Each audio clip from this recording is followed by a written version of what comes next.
So last Friday, my buddy Jake invited a bunch of us over for what he called a chill board game night. You know the drill: pizza, embarrassing Spotify playlists, and the kind of cutthroat Monopoly that would make Wall Street execs sweat. We set up the classic board, divvied up the money, and chose our pieces.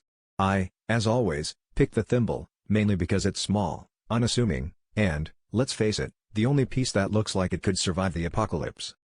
About an hour in, things got weird. I went to move my thimble and suddenly noticed two thimbles on the board. I asked, "Whose thimble is that?"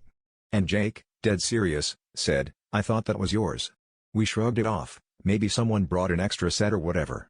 But then, every time someone landed on free parking, another thimble seemed to pop up.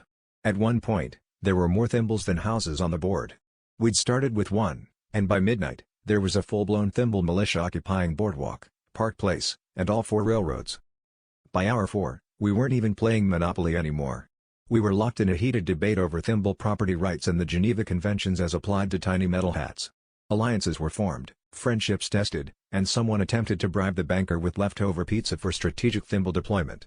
My friend Lisa tried to trade all her utilities for just two thimbles and a truce, but negotiations broke down when Jake demanded visiting rights to Marvin Gardens. Eventually, we called an emergency vote to end the chaos, democracy in action. The final verdict: all thimbles would be exiled to the box, and no one would ever speak of the Great Thimble Uprising of 2024. On the bright side, at least now I know what happens when you try to sow seeds of discord. You end up with a patchwork of problems and a stitch in time that saves absolutely no friendships.